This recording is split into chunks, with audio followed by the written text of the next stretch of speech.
Et bonjour à tous, aujourd'hui on se retrouve enfin sur une nouvelle vidéo Lords Mobile. Alors comme vous l'avez vu dans le titre, c'est le début d'une nouvelle petite série de vidéos où je vais parler des formations de troupes dans Lords Mobile. Alors les formations de troupes c'est quoi? C'est très simple, en gros ça va être le nombre de troupes à chaque fois que vous allez mettre dans une formation qui sera mixte.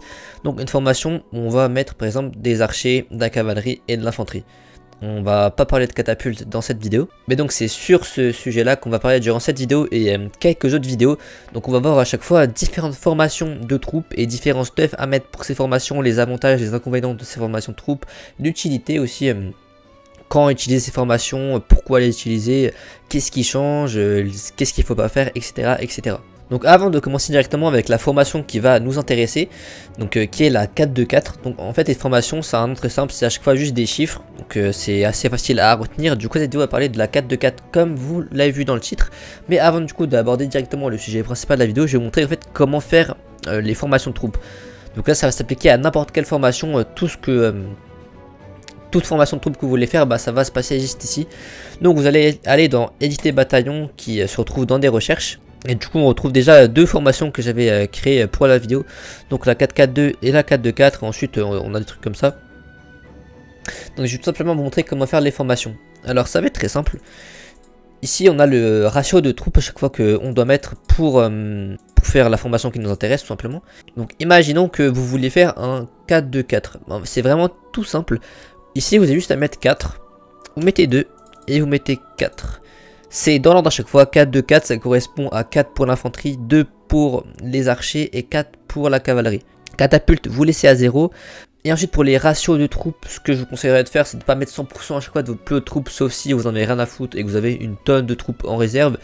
Sinon moi je vous conseille de mettre 25% de troupes au niveau inférieur, sauf si des T2, parce que les T2 ça peut rapidement baisser le moral. Donc voilà, si c'est des grosses batailles, je ne conseille pas de mettre des T2. Après, si c'est une petite bataille où vous voulez juste pas perdre vos T3, pourquoi pas mettre des T2, mais c'est pas forcément ce que je vous conseillerais de faire. Donc voilà, soit vous mettez 100% de vos meilleures troupes, soit vous mettez 25% du niveau inférieur. Donc si vous avez le T5, vous mettez 25% de T4.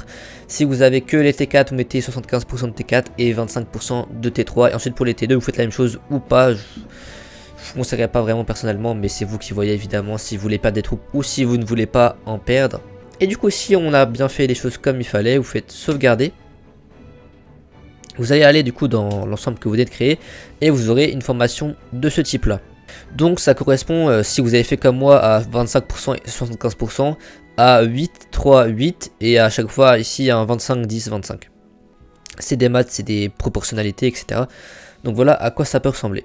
Et donc ce que je viens de vous expliquer juste ici, ça s'applique à n'importe quelle composition de troupe si elle est bien nommée. Donc normalement il n'y a aucun problème au niveau de la compréhension, vous savez comment faire à chaque fois un bataillon de type formation de troupe. Donc voilà, maintenant que vous savez à chaque fois comment fonctionnent les formations de troupes, je vais vous expliquer en fait pourquoi faire des formations de troupes. Donc les formations de troupes c'est très simple, c'est en gros un mix de troupes comme j'ai dit. Et en fait les mix de troupes ça s'applique surtout pour l'arène du dragon et pendant la bataille des merveilles. Ça peut s'appliquer rarement sur des joueurs, mais c'est vraiment très rare. Mais c'est principalement pour l'arène du dragon et la bataille des merveilles. Donc la bataille des merveilles c'est ça, et l'arène du dragon c'est l'événement qu'il y a souvent un vendredi sur deux ou tous les vendredis en général, ça dépend du calendrier. Et donc maintenant je vais vous dire pourquoi utiliser des formations de troupes.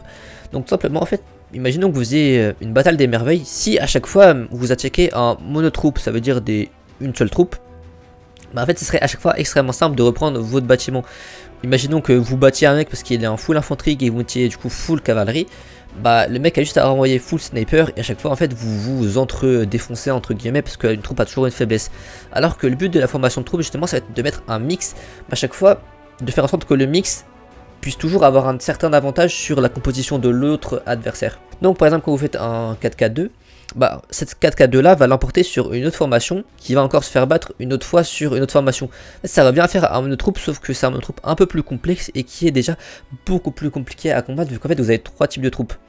Donc on va dire que la différence de niveau elle se resserre un petit peu si vous faites une formation de troupes en mix. Parce que si vous êtes un monotroupe, même si vous avez un excellent stuff etc, le mec s'il envoie à chaque fois full troupe qui est la faiblesse de la troupe que vous avez envoyée, bah vous allez quand même vous faire défoncer, en tout cas il y a de fortes chances, mais si vous avez un très bon stuff. Alors que là si vous faites un mix, et même s'il a une formation qui bat votre formation en mix, en fait votre stuff etc va quand même beaucoup plus jouer, vu que là ce sera sur 3 troupes. Et le mec en fait pourra pas abuser d'une faiblesse d'une seule troupe, là il sera obligé vraiment d'assurer sur les 3 troupes, ou au moins sur 2. Donc voilà, c'est un petit peu l'intérêt des formations mix sur l'ensemble build, c'est en fait de garder une base plus facilement sans se faire péter dès la première attaque de récupération d'un fort ou de la base par exemple.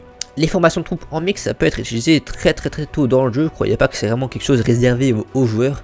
C'est quelque chose que je vous conseille même d'utiliser dès le début du jeu si vous êtes quelqu'un de compétitif dans votre guilde. Donc voilà, vous dites à votre guilde de faire une formation en mix et vous allez voir que déjà il y aura beaucoup plus d'avantages à faire ça que faire à chaque fois du mono troupe. Alors voilà, du coup il y a eu beaucoup de blabla, mais je me devais quand même d'introduire un petit peu les bases dans cette mini-série que je vais faire au niveau des formations mix. Et du coup, on attaque directement le sujet principal de la vidéo qui est la 4-2-4. Alors si vous voulez faire du coup une 4-2-4, vous utilisez tout simplement la petite technique que je vous ai donnée en tout début de vidéo. Très simple, vous mettez 4, 2 et 4 et vous obtenez un truc comme ça.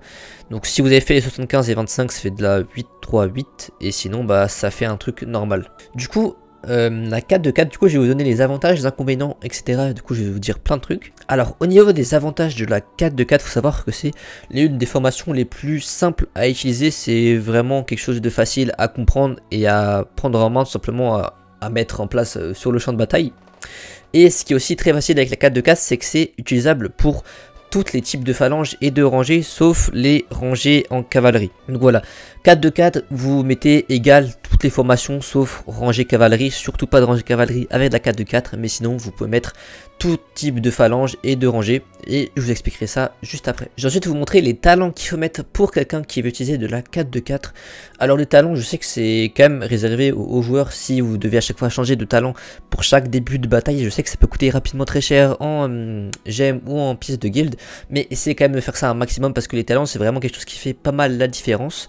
Donc tout simplement je vais vous montrer à quoi ressemble un arbre de talent pour la 4-2-4. Donc voilà à quoi ressemble un arbre de talent pour de la 4-2-4. Donc je vous invite à prendre des screenshots, il y aura beaucoup de screenshots à prendre durant cette vidéo si vous voulez tout vous souvenir.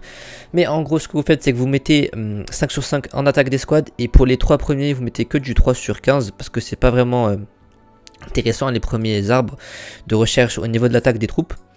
Ensuite, défense d'escouade, vous laissez, vous mettez juste assez pour passer suivant. PV d'escouade, vous mettez full. Ici, vous mettez en fonction de vos points de talent à 10, à 13, à 15, c'est vous qui voyez. En tout cas, ça ne faut pas full. Faut mettre la priorité sur justement ce qu'il y a en dessous. Donc les 50 sur 50, 50 sur 50, il faut vraiment obligatoirement les full. Les 4 derniers, il faut qu'ils soient à 50 sur 50 car c'est eux qui donnent le plus de statistiques. Donc là 87%, lui 53%, donc c'est vraiment des choses qui sont très importantes. Il faut que les 4 derniers soient à 50 sur 50, c'est très important. Donc au niveau des stuffs de guerre, je vais directement vous afficher les deux types de stuff possibles à l'écran. Donc on retrouve directement la moufle d'hiver, puis suivi des 3 coupes ambrosiales. Ensuite en jambière on a la tassette tempête, en armure la protection ignifuge avec le home de Misty en casque et pour finir le broyeur d'os en main principale. Je vous invite directement à prendre un screenshot de ce premier stuff et je vais directement vous parler du deuxième stuff. Le deuxième stuff possible contient encore une fois les moufles d'hiver suivi de la coupe ambrosiale cette fois-ci une seule fois, puis de l'anneau rouillé et du parchemin enflammé niveau 55. Le talon dragon en jambière, la protection ignifuge encore une fois en armure. Pour le casque, ce sera le casque de bête et pour finir l'épée d'aile de givre en main principale. Ces deux stuffs là sont à peu près similaires, c'est juste que ça vous offre différentes opportunités au niveau des matériaux à construire. Voilà, par exemple, si vous ne pouvez pas faire l'épée d'aile de givre, vous pouvez mettre le broyeur d'os à la place. C'est des choses qui marchent très bien, ça vous offre différentes opportunités. Les seules choses importantes à retenir dans ce stuff, c'est que logiquement, du coup, ça doit rester à peu près un stuff mix avec une différence de statistiques entre la cavalerie et les snipers de moins de 100%. Donc c'est à dire que les statistiques doivent à peu près approcher et qu'il ne doit pas y avoir une différence d'au-dessus de 100% entre la cave et les snipers, sinon c'est pas vraiment un stuff de 4-2-4 et ça va pas trop le faire au niveau de la composition. Au niveau des joyaux, je vous conseille de mettre les joyaux de 20% d'attaque. Puis rapidement pour les personnes les plus avancées dans le jeu, je vous mets deux types de stuff qui contiennent des pièces de stuff champion. Donc là je vais pas expliquer en détail vu que c'est à peu près la même chose sauf qu'il y a des pièces champion en plus, donc des meilleures statistiques. Je les mets juste pour ceux qui sont un peu plus avancés dans le jeu.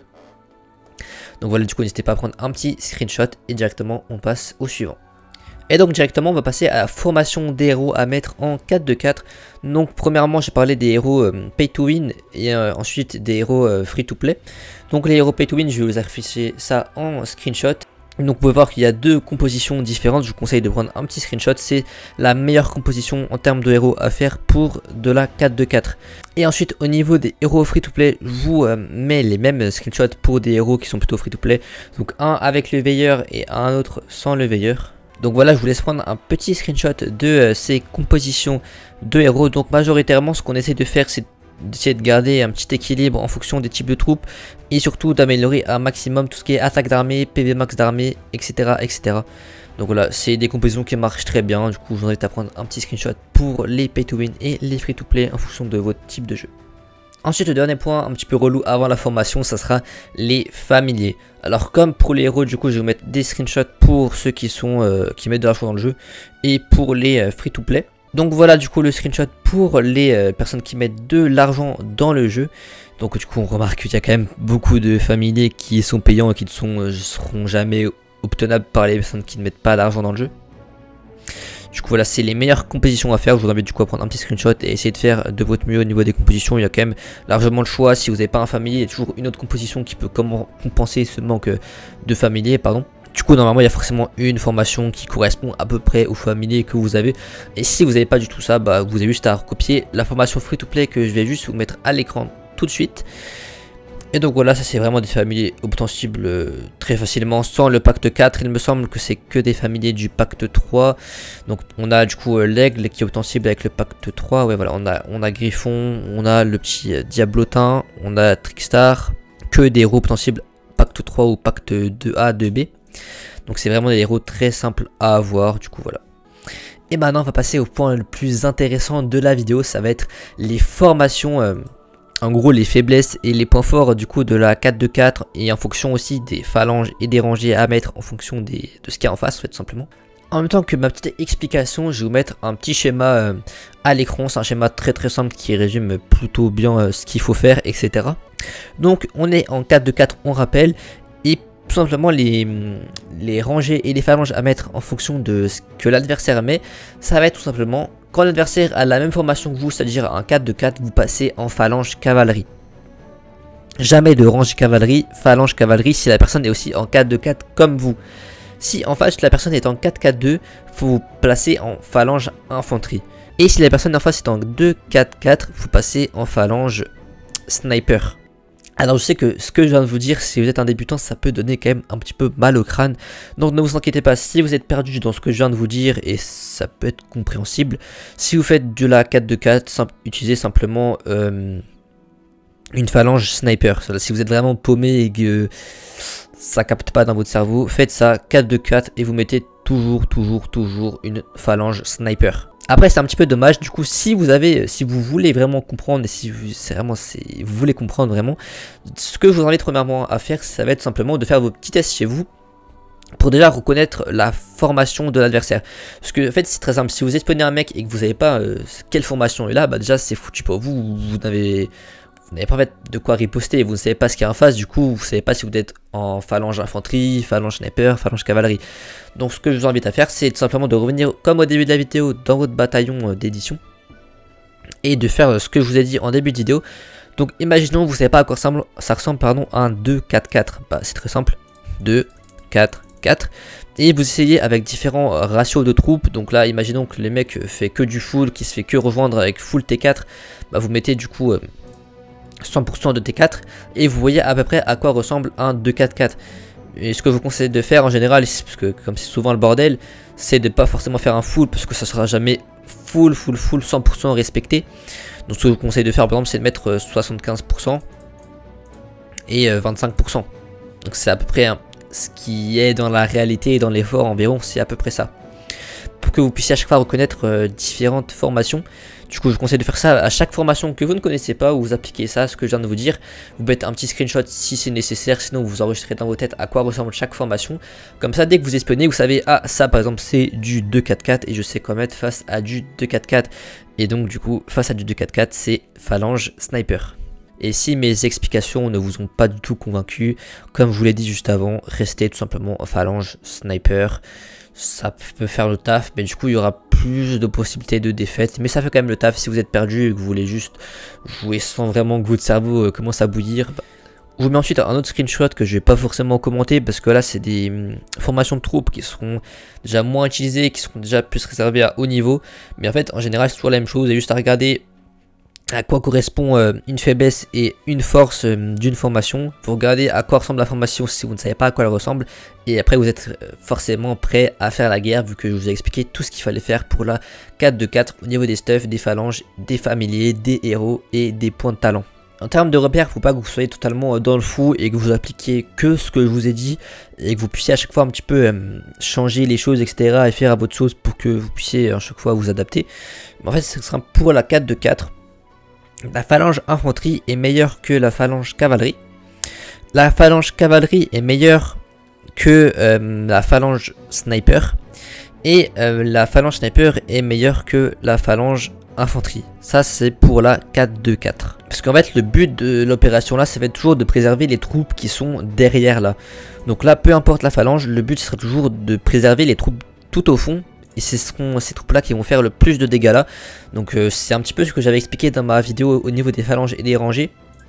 C'est que souvent, en fonction des formations, on cherche toujours à préserver les troupes qui sont derrière pour qu'en fait elles fassent un maximum de dégâts. Donc en général c'est les troupes où on va essayer de miser le plus dessus tout simplement. Donc voilà, j'espère sincèrement que cette vidéo où il y a eu énormément de blabla, énormément de choses qui peuvent, je peux le comprendre, être plutôt compliquées à prendre en main. Mais j'espère que cette vidéo vous a quand même un minimum aidé, je l'espère vraiment, parce que c'est quand même quelque chose de très important dans ce jeu. Comme je l'ai dit, c'est qu'une toute petite mini-série, donc il y aura cet épisode, ensuite je pense encore 2-3 où je vais expliquer certaines autres formations qui sont plutôt importantes aussi. Donc voilà, le début de cette vidéo c'était surtout pour expliquer en globalité ce que c'était les formations de troupes, puis après je vous ai fait un rapide détail des formations à faire en 4-2-4, où j'ai mis des screenshots, etc. J'espère que ça a été un maximum compréhensible. Et si ce n'est pas le cas, n'hésitez surtout pas à envoyer un commentaire et je vous aiderai si possible, voire même d'autres gens. Je suis sûr que d'autres gens sont très capables de vous répondre, mais je le suis aussi. Donc voilà, si vous êtes vraiment dans le besoin, que vous avez besoin d'aide, que vous n'avez pas compris quelque chose, écrivez un petit commentaire, vous dites que t'as pas compris une certaine chose et avec plaisir que je vais vous aider ou même d'autres personnes vont vous aider. Donc voilà, j'espère que cette vidéo vous a aidé un maximum et du coup bah on se dit à la prochaine pour une nouvelle vidéo. Ciao.